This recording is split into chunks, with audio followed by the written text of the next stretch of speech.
I've had people say like you might want to downplay your faith a little bit because it's not really a thing that's going to win you over. But then it comes down to reality. What are the jobs you're being offered? And if the job specifically you're being offered, I'd never been to a march. I hadn't quite invested in that the idea of like what it would mean politically. of God's best for me to realize like I had to stop trying to control the industry, controlling my life. They say playing Jesus changes your life forever. But what if it also costs you everything? Jonathan Roumie, the beloved face behind The Chosen's portrayal of Christ, has moved hearts around the world. But behind the applause lies a painful reality few saw coming.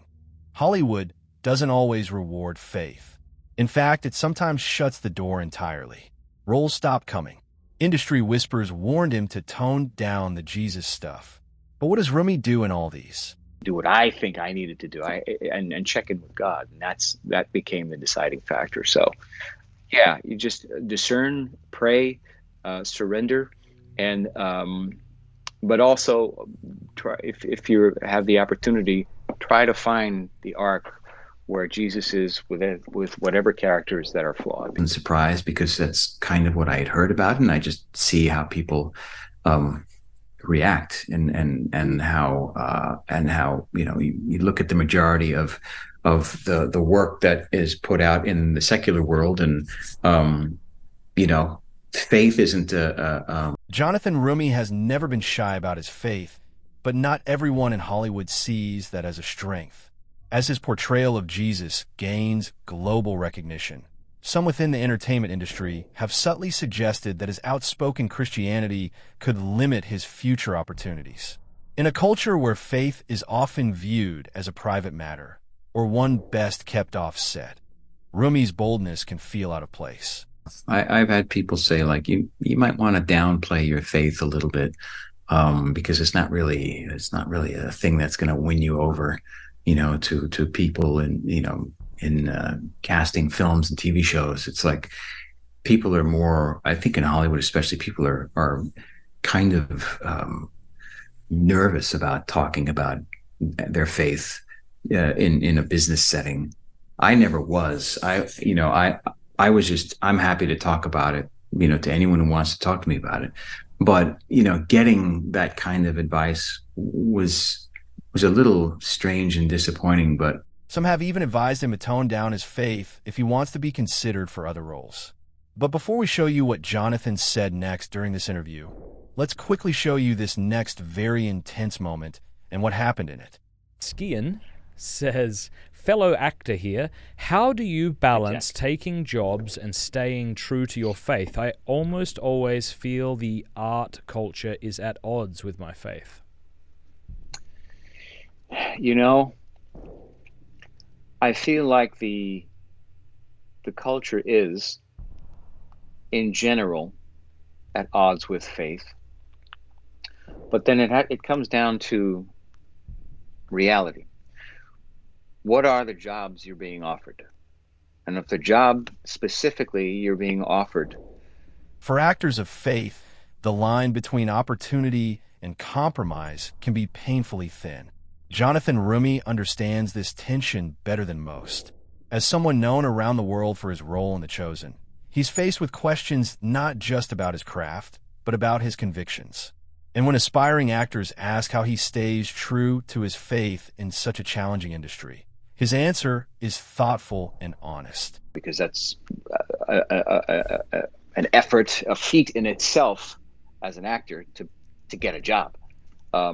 Secondly, what about the job makes you uncomfortable, puts you at dis-ease, makes you uneasy? There's always an opportunity for, we have to remember as actors not to judge the characters we play. Now, there's a difference between not judging a character and realizing the character, like the way it's written and what the Roumie doesn't see the entertainment industry as inherently evil. but he acknowledges it often clashes with faith values. Not every role is offensive, but many projects do come with spiritual red flags, whether it's glorifying darkness, pushing explicit content, or simply presenting characters without any sense of redemption or truth. When those moments come, Roumie believes the key is discernment. Creators of the project have in mind for you to do, if there's anything that you feel is compromising your spirituality, that's one thing. If you feel like there's, he's maybe a bad guy, well, I try to find the good. I try to find Christ in all of these characters, right? If they're somewhat three-dimensional, hopefully they're three-dimensional, finding Christ in those characters as you would in any other human being is what allows a character that maybe might behave distastefully in certain scenes to. He encourages actors to ask real, soul-level questions. Is the role just playing a flawed character, or does it cross a line into something spiritually damaging? Is the discomfort coming from the complexity of the story, or is your spirit telling you something's off? And also, how does he stay grounded? Wait till we get to the most intense part yet. There's always an opportunity for, we have to remember as actors not to judge the characters we play. Now, there's a difference between not judging a character and realizing the character, like the way it's written and what the creators of the project have in mind for you to do. If there's anything that you feel is compromising your spirituality, that's one thing. If you feel like there's, he's maybe a bad guy, well, I try to find the good. I try to find Christ in all. Not mincing words, he admits there are shows he won't even audition for anymore, simply because the content feels so dark his spirit rejects it. It's not about judging others, it's about guarding your heart. And in an age where digital content lives forever, he believes every role you take matters. You have to be able to look back and say, I honored God with that choice, even if it cost you the job. Might behave distastefully in certain scenes to at least give you something that you can work with and find a redemption for. And maybe it's just a lot of gratuitous violence or sex or whatever it is. And sometimes you look at those, and if those are the kinds of roles that are being offered to you, then you got to decide like whether or not that's good for you. Like I now no longer can even watch certain TV shows because they're so gratuitous. Like my spirit rejects them. So if I were to even audition for a certain show or one or two particular shows, that my spirit is almost This surrender didn't come overnight. Roumie shares that his own journey was long and painful. Years of struggling to control his career led to burnout, discouragement, and confusion. It wasn't until he hit rock bottom and gave up trying to make it his way that everything changed. When he finally surrendered his plans to God, fully, without strings attached, doors began to open. That's when The Chosen came into his life, and everything shifted. Watch it because it just seems like, all right, the agenda is really dark on this particular program or that particular show. If I were to even receive an audition, I probably wouldn't even audition for it because, at the end of the day, you have to live with the decisions you make. And now, digital is forever. You don't want to look back and be like, why did I do that? Did I do that just for a couple of bucks? And trust that God, if you're offering and surrendering your life and your will to God, He will provide for you no matter what. I am living proof of this. Like, my story is that I was at my lowest. Now, he tries to approach every role with prayer. He looks for the redemptive thread, the place where Jesus might be present, even in broken characters. He once played a heroin addict on a TV drama and found grace in that role by imagining the man fighting for a second chance. Others might question why someone who plays Jesus would accept that part, but Roumie sees it differently. On every possible conceivable level, until God got me to surrender my will. And that day, He turned my life around. And 6 months later, I got booked. a typical element that people are dealing with in a film or a TV show, unless it's very specific to the show's storyline. I think the fact that I've surrendered any notion of, what kind of control I have over my career, and I just say, Lord, will you tell me where you want me to go? And if somebody wants to If Jesus ministers to the broken, why wouldn't an actor show his love in those spaces too? While the answer might seem to come about simply, wait till we get to the latter part of this video, where Jonathan talks about the biggest challenge he's facing in Hollywood. Personally speaking, I'm your host, Monsignor Jim Lasanti, and actor Jonathan Roumie joins me now. Jonathan currently stars in the popular television series The Chosen, playing the role of Jesus. The Chosen is the first multi-season series about the life of Jesus and is the highest crowd-funded media project of all time, with more than 400 million views. When episodes 1 and 2 of season 3 were released in theaters recently, there was such a demand for tickets that the ticketing website crashed. The event was number 3 at the box office that week. The series about the life of Jesus and his disciples took the faith-based industry by storm in 2017, beginning. Unlike many others in the industry, Jonathan Roumie's rise to global fame came with both a blessing and a burden. His portrayal is beloved by millions, but off-screen, he's still an actor living in a world where faith isn't always welcome, and in some cases, not even tolerated. Short by asking me how many chapters of The Chosen I'd seen. I'd seen none. And then his people from all over the world emailed me to say, watch the program. So I want to put right up front that I haven't seen Jesus Revolution yet, but I intend to. So I don't want to hear from anybody else. I'm going to see the movie.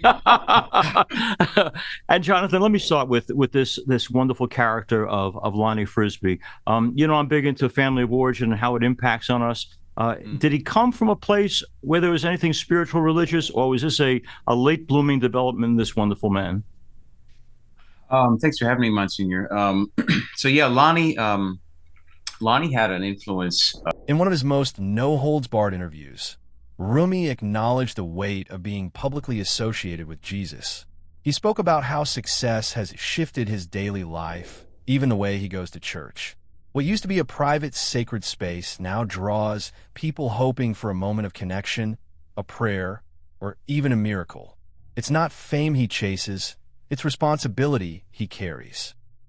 Until the latter part of his teenage years, middle to late teenage years, where God really put his anointing on him and began to give him visions and show him that he was going to bring thousands of his generation of hippies to Christ. And that's exactly what he did once he connected. Even before he connected with Pastor Chuck Smith, who he meets in the film, who was the head of Calvary Chapel at the time, which was a church that was kind of, dying in a way. And Lonnie had started ministering to people. And once he connected with Chuck. But behind the smiles and grace, there's a quiet cost. Roumie shared how his decision to speak at the March for Life wasn't easy. He knew it could be seen as controversial. In Hollywood, where being pro-life can be a career-ending move, he wrestled with fear.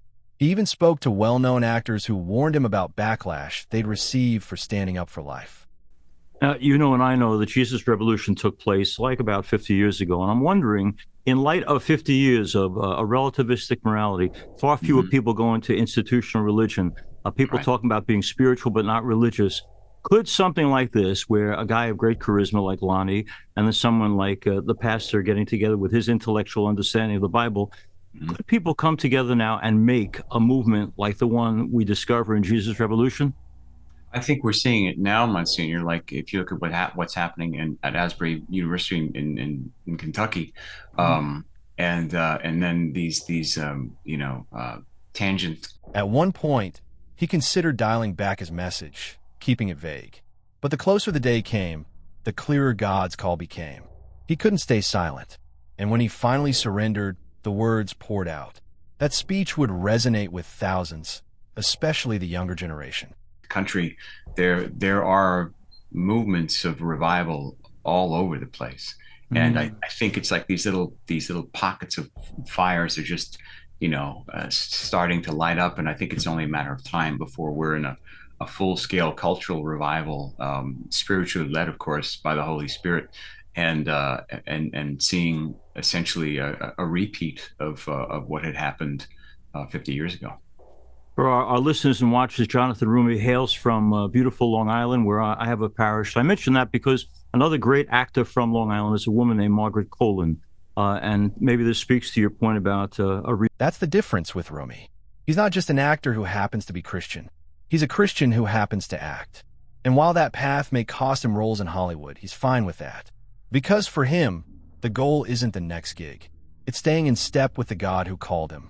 And so far, that surrender has opened doors no agent ever could. But that's never been his way. While many actors carefully shape their image to fit Hollywood's mold, Roumie has chosen to remain authentic, even if it means facing closed doors. So I had committed. I couldn't think of a single thing to write. I had ideas and topics, and every time I sat down to write, nothing would happen. And I was starting to get a little panicked, especially when all of a sudden now it kept getting announced, and then I saw the people tweeting it, and like people in politicians were starting to talk about it and mention my name, and I'm like, uh-oh, what have I done? And then I literally started to panic, and then so I basically got on my knees again, and I just said, the tension is real. In a business driven by image and marketability, his deep association with Jesus could easily lead to typecasting or cautious casting directors. Still, he doesn't seem bothered. Roumie has surrendered his career to God's direction, believing that every open or closed door is part of a larger plan. For him, faith isn't something to be hidden to get ahead. It's the very thing guiding every step. Cast me in something beyond Jesus when The Chosen is done, great. If not, great. It doesn't matter to me. I mean, it does. I would love to work, of course, but I trust God, and everything He does, He's going to show me where He wants me to be, and the roles He wants me to play, and hopefully there'll be some interesting stuff outside of that kind of box, and yeah. But I'll whatever He does, whatever He wants for me, that's good enough for me. To Roumie, faith in film isn't about running from gritty characters. It's about bringing light into dark places, carefully, prayerfully, and without compromising your soul. It's not always easy, and it doesn't always come with applause. But when your goal is to honor Christ, not just book the next gig, that changes everything. In an industry full of pressure, Roumie's message is simple. Don't just act for the screen, act for eternity. Opportunity to meet Pope Francis, and then producers from The Chosen saying, hey, we want to send a film crew with you and capture this. Oh, and by the way, like, we feel like this could be a jumping off point to a global conversation with so many other spiritual leaders, thinkers, artists, musicians around the world, and an opportunity for people to get to see just what it is you go through in playing the character of Jesus. And I thought, oh, I've never seen anything like that before. That could be really cool.